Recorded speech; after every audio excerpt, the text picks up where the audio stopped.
I never thought my own sister would be ashamed of me. But life has a way of revealing people's true colors. Growing up, Sarah and I were inseparable, just 18 months apart. We shared everything: clothes, secrets, dreams.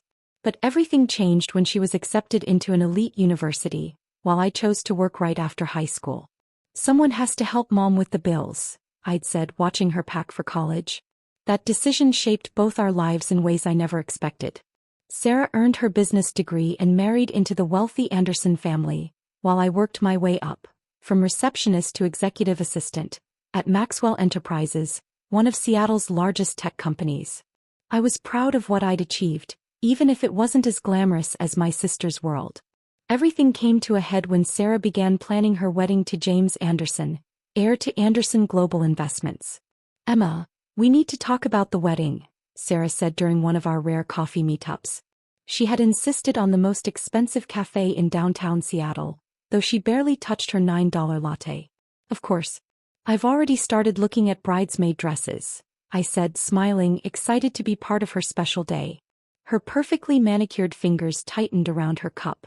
"About that, James's family is very particular about appearances. The wedding will be covered by several high society magazines." My stomach tightened. I knew that tone. "The thing is," she continued, avoiding my eyes, "all the bridesmaids are from James's circle, executives, socialites, old money families. It wouldn't look right to have," she paused, searching for the words, "someone like you in the wedding party." "Someone like me?" My voice was barely a whisper. "Don't make this difficult, Emma. You're a secretary. How would it look if James's family saw my sister serving coffee and answering phones for a living?" Each word landed like a slap. "Executive assistant," I corrected automatically. "To the CEO of Maxwell Enterprises." Sarah rolled her eyes. "Same thing. Look, you can still come to the wedding. Just sit in the back. And maybe don't mention that we're sisters. The Andersons are investing in several tech companies and I don't want them thinking our family is, you know." I stood up, leaving my coffee untouched. "No, Sarah. I don't know. Why don't you explain exactly what you're ashamed of?" She sighed. "Don't be dramatic. I'm trying to protect both of us. James's family wouldn't understand someone choosing not to go to college. They value education, success, achievement. And I'm not successful?" I asked sharply. "Please, Emma. Be realistic. Can you honestly compare answering phones to running a company?" What Sarah didn't know, what no one knew, was that for the past 5 years I'd been much more than just an executive assistant. My boss, Michael Maxwell, had recognized my potential early on. While I managed his schedule and meetings publicly, privately I was his protégé, learning every aspect of the business. "You have an instinct for this," he'd told me countless times during late-night strategy sessions. "You see patterns others miss." I had been happy to let people underestimate me. Till now. The wedding was set for the following month at the Anderson family's private estate. Despite Sarah's words, I decided to attend, not for her but for our mother who had worked double shifts for years to support us both. The day of the wedding dawned bright and clear. I wore a simple but elegant blue dress, purchased with one of my substantial, but secret, bonuses, and arrived early to help Mom find her seat. "Emma." Sarah's shrill voice cut through the pre-wedding bustle. She was still in her robe, surrounded by bridesmaids in matching silk gowns. "What are you doing in the family area?" "I'm your sister," I said calmly. "This is where family sits." "I thought we discussed this," she hissed. "You agreed to be discreet."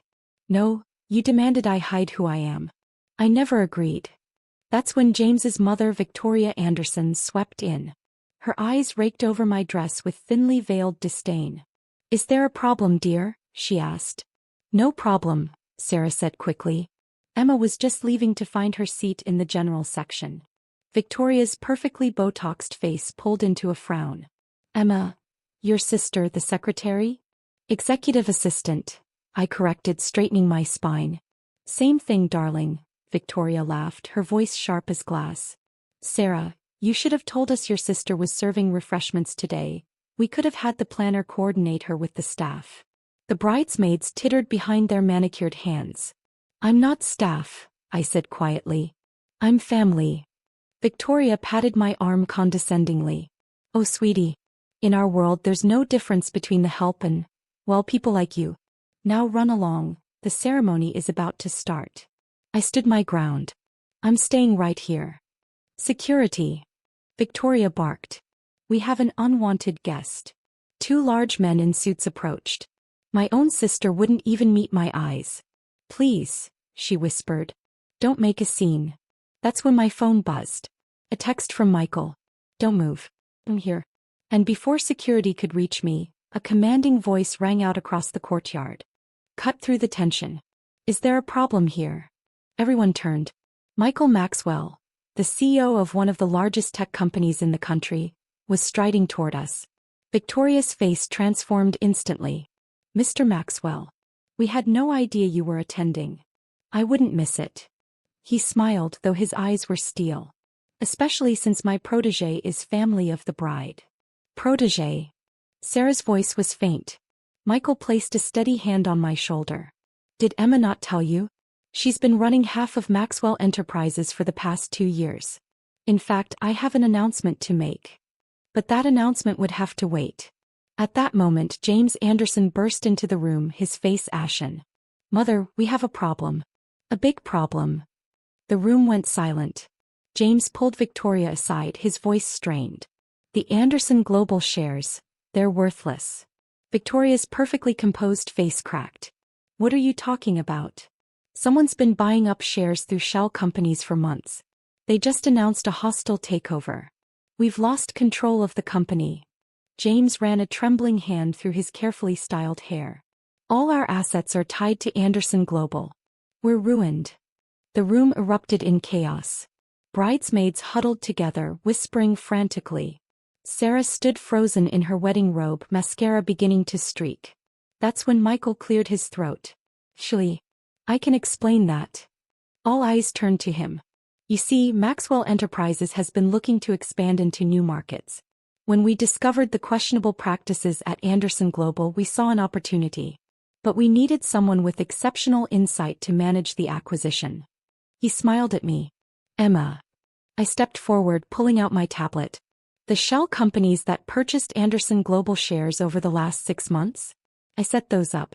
The merger documents are ready for signing, assuming the Andersons want to avoid a public scandal about their creative accounting practices. Victoria's face flushed red. But you're just a secretary. Executive assistant. Michael corrected firmly.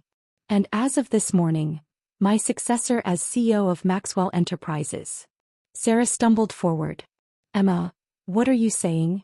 I'm saying, I met her eyes steadily, that while you were ashamed of your uneducated sister, I was learning how to run a multi-billion-dollar company. While you were planning a wedding to impress society, I was planning a corporate takeover. But you never went to college. Victoria sputtered. No, I agreed.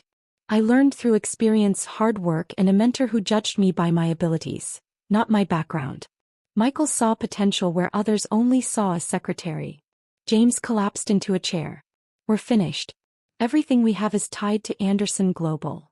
Not necessarily, I said, pulling up another document. I have a proposal. Anderson Global can remain semi-autonomous, with new management and strict oversight.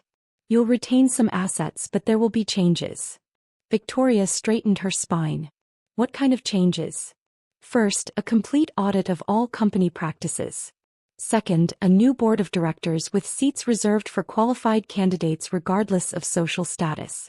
And third, I looked directly at Sarah. A corporate foundation focused on education and career development for people who can't afford traditional college paths. And if we refuse? James asked weakly. Michael stepped forward. Then tomorrow's headlines will be very interesting. Your choice. The next hour was a blur of lawyers, signatures, and tears, mostly from Victoria. Sarah sat silent through it all, watching me with new eyes. When the papers were signed, she approached me hesitantly. Emma. I don't know what to say. I'm sorry would be a good start. I am so sorry, she whispered, her voice breaking. I was so caught up in proving myself to the Andersons that I forgot who I was, who we were. I looked at her, really looked. Beneath the designer clothes and perfect makeup, I could still see the girl who used to share secrets with me late at night. You know what hurts the most? I said quietly. Not that you were ashamed of me, but that you thought I should be ashamed of myself. Tears spilled down her cheeks. Can you ever forgive me? I don't know, I answered honestly. But maybe we can start over, this time as equals. The wedding was postponed, of course. When it finally happened 3 months later, it was a much smaller affair. Sarah wore our mother's dress instead of a designer gown, and I stood beside her as maid of honor. Victoria and James adapted to the new reality better than anyone expected. With proper oversight, Anderson Global actually thrived, proving that merit-based leadership beats social connections every time.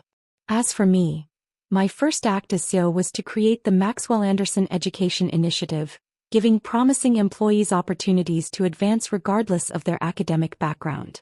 My second act was to promote my own executive assistant into management training. Never judge someone by their job title, I told her, remembering how it felt to be underestimated. Success isn't about where you start, it's about how far you're willing to go. Sarah and I are rebuilding our relationship slowly. She's learning to value substance over status. I'm learning to forgive. Last week, she volunteered as a mentor at our foundation. Over coffee, this time at a normal café, she said, "You know, I always thought I needed the Andersons' approval to be somebody. Turns out I just needed to remember who I already was." I smiled, remembering all those years of being just a secretary.